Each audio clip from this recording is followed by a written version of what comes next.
Here we have the Star Wars X-Wing Fighter, model number A4150. This is part of the Star Wars Vintage Collection as released by Kenner and Hasbro. It's a large figure, compatible with the 3.75 figures. It requires some assembly, and I'm going to show you just how to do that in this video, as well as then let you see close-up detailed zooms of the figure and all the features. Inside the box are these 10 main component parts, which we're going to quickly assemble. You actually do get an instruction sheet, and it just shows you in 3 steps. But I'm going to go into a bit more detail because you can actually get the wings on backwards and the incorrect ones on the tops and the bottoms. So I think it's worth going through that very briefly.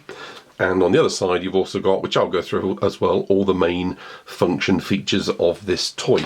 You also get a little warning sheet and warranty figure. So there's actually also a missile that's inserted into the nose of the X-Wing. So in total, you should have 11 things inside your box. Let's get this thing assembled. Let's start with the nose. Now there's a really quite meaty, substantial clip on the front of the main ship part, and it really does just slide on, and there's a bit of a click motion. Now that looks like it's not going to come off again, and if that is the case and you're unlucky, then apologies if you can't get it put back into the box. Mine, with a little bit careful wiggling, does actually come free. So that might be the only time you get to assemble your figure. So be very mindful when you put this together that it might be a large model. Okay, so now the wings. I was explaining that you can put the wings on backwards. So they're very clever. These wings, they've got a really nice simple clip above and below. But what I'm going to do now is put on a wing in effect backwards. So it's a little bit like the, let's call it the Thunderbirds 2 model ship, where the wings aren't the traditional way around. So this is how often people think wings are, with the angled shape towards the main direction of flow and a straight edge on the back. But that's just not the way the X-Wings are. So I quickly unclick this again. He says, quickly wasn't the operative word. And if I put it then on the correct side, now I'm also actually, not only am I doing it the right side and the right orientation, I've also picked the correct wing, because that paint splodge there, as matching the picture, also indicates that I've got the correct upper part of the wing. Now why you might want to do that, or why that might matter to you, so this is the other upper part of the wing, so that will go over there. And the reason why that's important is if I show you the underside of the matching one. So here we've got 2 that look very, very similar. As I'm saying, there's more damaged parts there, so it's very good paintwork here. If I flip it over, flip them both over, only one of them's got this green stripe edge. Now they're very similar painting apart from the green stripe edge, and if you're actually looking close attention to detail on the box, you can see that the green stripe edge is meant to be, when the foils are in the open position, visible from the front. So that will be the underside. So imagine that now being open. So this is obviously this side, that's the top, and when you open these up, you're going to be able to see the green stripe on the front. So only if you get these the right way around will it be actually the perfect setup for your Red 3 X-Wing. So I say this is the Red 3, it doesn't say anything, but you've got there 3 stripes on the wing. So this is actually Biggs's X-Wing, and not Luke's. So the box is actually quite good at being accurate with that. There's actually a figure, a photograph of some figures standing by the X-Wing, and they've correctly got Biggs climbing into the cockpit and Luke standing by with these with friends Leia, Luke, Han, etc. So there we have all of the wings correctly assembled onto the X-Wing. Really nice detailing. So again, just to highlight again, you can see here in effect the scarring of the paint. So they've done a really good paint job here. They've not just gone and plastered it with paint, they've actually got some really good aging effects going on, and these now match exactly as the picture on the box. I'm now going to do the attack, let's call them the weapons, and these are similar. Now they've designed it quite cleverly so you can't get them on too wrong. So again, they've got this double entry point lug and a single entry point lug. And what you'll notice on each of the wings, if I just zoom a little bit here on the tip, if I bring it a little bit closer, in fact, let's just do that, you can see there's actually a large lug at the back and a small lug at the front. And they're different but based on the wing. So if I now look at the other side, bring that into shot for you, you can see on the bottom you've got the larger lug and the top the smaller lug. So again, very cleverly designed to make it a little bit harder for you to get these wrong. But again, these are different. So the modelling and detail is fantastic. So as you can see, two of these have got yellow stripes, rings around the rear part of the guns. And if you're very observant, one yellow and one clear has got, and I'm going to have to zoom in on this because you're not going to see it otherwise, blue stripes. So if I just let the camera focus in on the actual stripes there we go. You can see there's actually blue, let's call it spiralling stripes, shall we? I think they're spiralling, where the other two haven't. And they again are important where you have them to make sure that you've got the figure assembled exactly as you've got on the box. So let's just go ahead and do that. So you've got yellow blue stripe bottom. So I'm going to just do that now. And again, it also means that the paint job that you're going to see at the end has all the correct shading for the orientation. So there's quite a lot of nice scorching, and these just grip on. And the other yellow one is also on the bottom, but the other yellow one hasn't got the blue stripe. So we're going to just again slide them, the big lug and the small lug. And with the X-wing foils in the closed position, you can grab and crunch things into position quite nicely. Okay, so we've now got the two without the yellow stripes, the yellow rings around the back end of the weapon here, and I've now got the one with the blue stripes, so no yellow, but I've got the blue spiral stripes, let's call it, and that is actually for upper far side from the camera. And you'll actually start to see that the way that they've got from the painting and scorching, it really does look great. And the way that they've done it, they've really thought about this. So although it's possible to get these in any position, if you want it to actually match the box, as I have done here, that is the correct way of doing it. So that's an assembly. Okay, if you've got your wings on backwards, the good thing about this, the great thing about this model is it's really easy to pull off and pull on, push on the wings. In fact, I've just noticed that wing hadn't pushed in quite firmly enough. And there you have it. Now, obviously he's wobbling around a bit because I've not deployed his legs. He's got stands, front and rear, so he'll be on 3 legs, but even without legs he'd quite happily sit on the table like that, as you can see. And by default the X-wing foils are closed, which I think is best to leave it like that in this case because it's easier for the assembly. But there we have the figure assembled. Here we have the model on its 3 legs. Let's just turn it over so we can go through those. So as you can see, there are 2 at the back and 1 at the front, and the one at the front, let's just do first, actually sits neatly behind a closable flap. So I'm going to just push that leg into the nose of the ship, and there we go, we've got a little flap with an easy to open clasp. That's been hidden as a little detail of the ship. So a lot of this isn't just paint, it's actual raised textures. So along here you've actually got some really nice texture pieces. And the rear legs don't have a cover, but they do fold into the body and go completely flush. So I'm going to just show that by holding it up against the black starfield background we got here. So the leg's really, really simple. You've got to have reasonably small fingers. I've got at least 1 little finger to be able to pull these out. And the front, you get a little bit of help because there's a lip on the back of the leg here just to kick it into the air, and once you've got it in the air you can easily then pull the foot out. So there's the legs. Now, one thing about the way that the X-wing is constructed, whilst you've got the legs deployed, you can't really have the X-foils in their attack position, because as you're going to watch as I put the weight on the feet, 1, 2, 3, the weight of the actual ship itself closes it again, and all you're doing is you're straining the elastic band or spring mechanism in there. So I suggest you allow the X-foils to rest and come to a close when you've got the X-wing sitting on the table. Really nice kind of rear detail going on there as well. So whilst we've got him facing away from the camera, let's just tip him up, and you can see there some beautiful engine ports. These might need a little bit more colour if you're into painting. A little bit of orange and yellow will give those things an extra bit of life. But the rear of the actual X-wing here, beautifully detailed, really nice, and they've integrated the actual X-wing deployment lever quite nicely. So I think that fits in reasonably well and is reasonably discreet, and it's also quite a natural place for you to hold it with your thumb as you do that trick, as you're holding it by the back, which is where the most of the weight is. So I think they've done that really well. Two additional and really neat underside features is a small hidden compartment. Well, I say hidden, it's concealed underneath the ship. That's as hidden as I guess I mean. You can't see it from the top.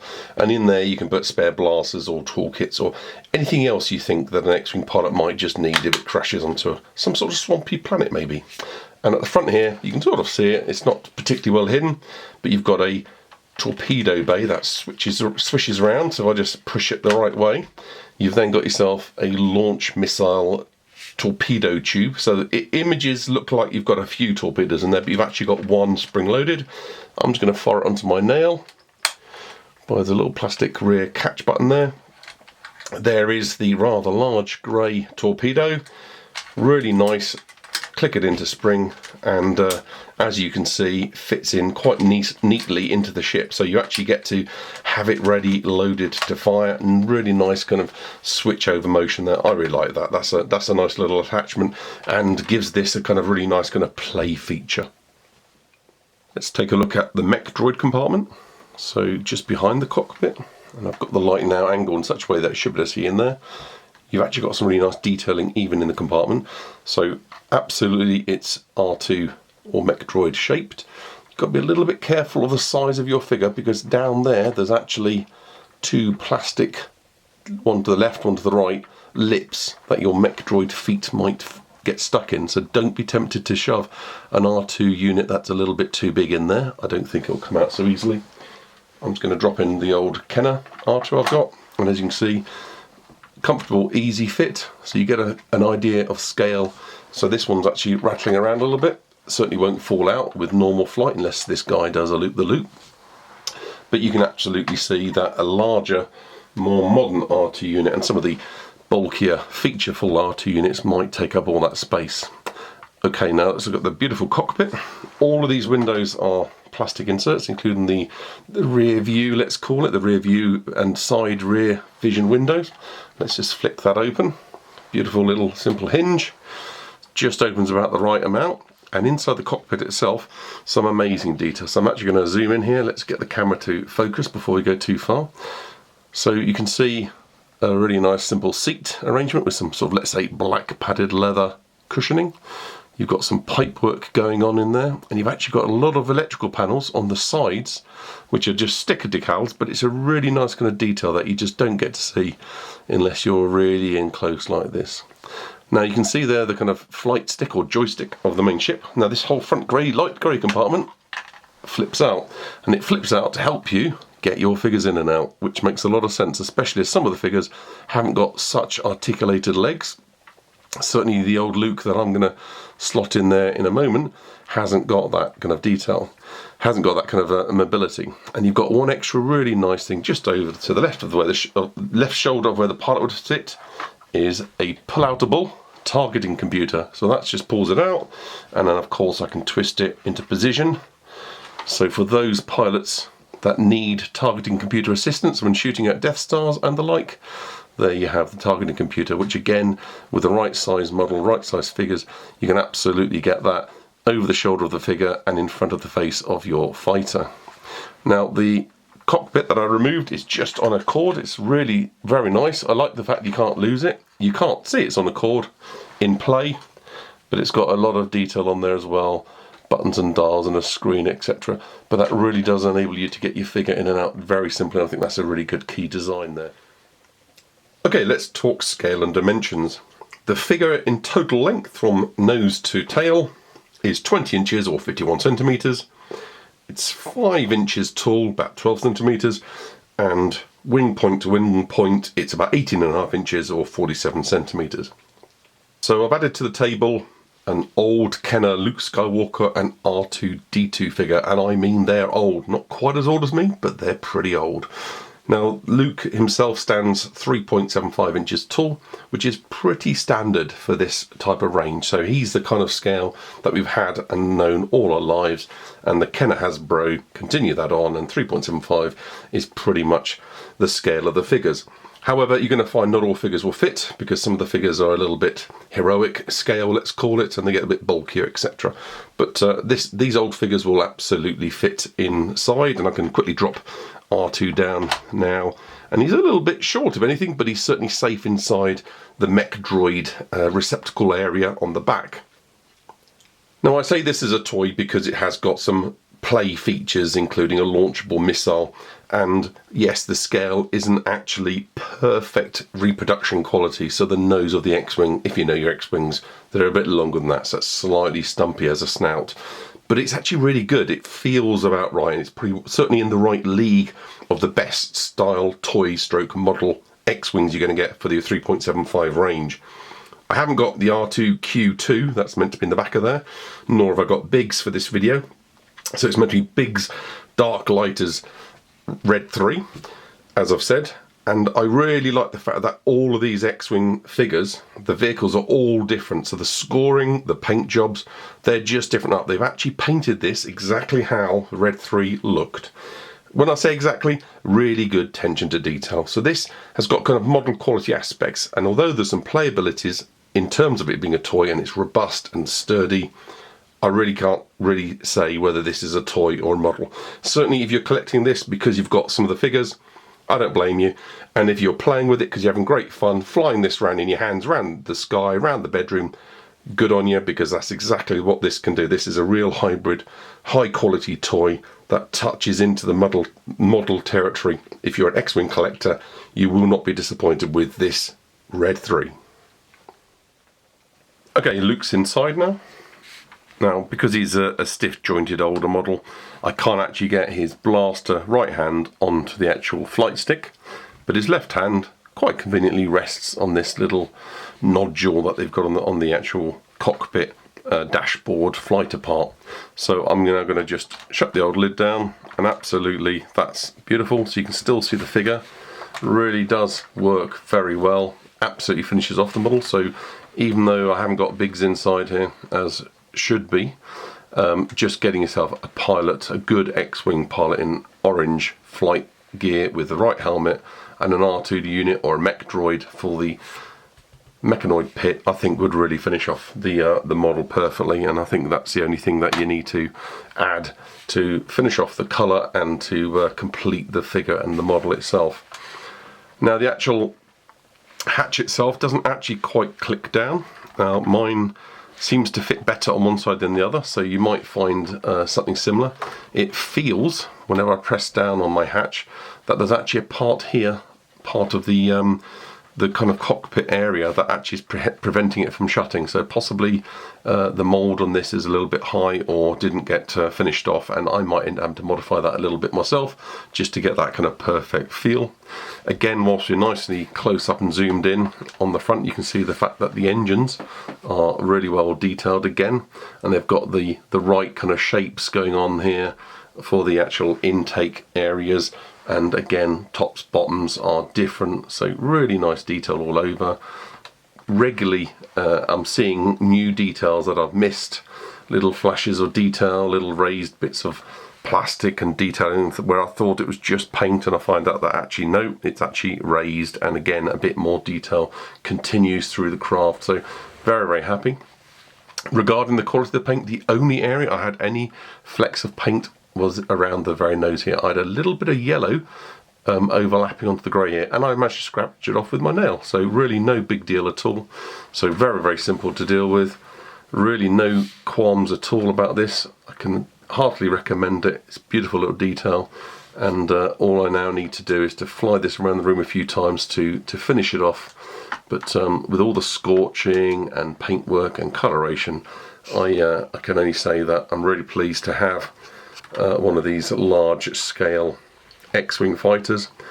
It's really incredible to have something like this available again, so I'm really quite glad Hasbro and Kenner have managed to bring out Red 3. hasn't been out before. It really makes you want to go and buy Red 5 so I can give Luke his real ship, just to do the comparison. And I know some other people have already got multiple different ships. This is my first one, and I think it's a really nice addition to the kind of Star Wars model figures that I might have from my childhood, as well as all the new ones that are now available, and certainly this model toy, and I'm going to have to call it a model toy, it's kind of hybrid to me, it really does kind of cross over. Beautiful, fantastic figure, really pleased. And although it came out just before Christmas in 2014 in the UK, it's come out earlier in America, as is often the case. This was quite full priced before Christmas. Now here we are, early 2015, and the price has dropped, and it's almost half the price, and is much more affordable at kind of £40. And if you're thinking of getting yourself one of the vehicles, one of the ships to go with all your 3.75 model figures, I can heartily recommend this one. And as we come to a close, where Luke, Chewie, R2, C-3PO, Han and Leia say goodbye to Biggs in his Red 3 X-Wing, I hope you found this video useful. Please feel free to like, subscribe and comment. Let's just do a tour of the box. The logo, the Vintage Collection Star Wars, is actually only on one side, actually the back. So the front looks just the same, except for that missing logo. Now you do have the Kenner Hasbro details on both sides, so there's no way of confusing this with earlier releases, so do be mindful when looking for this on eBay. Aegis 4+. Top of the box has got some simple pictures showing you the concealed missile and shooting options, that the X-foils can be deployed into attack formation, and spinning it around the one of the long sides, a repeat of the missile and X-foils, but on the other side it says dropping the box. Let's just lift that up so you can see. You've then also got details of how to get the pilot in and out through the opening top hatch, and the fact that the legs fold down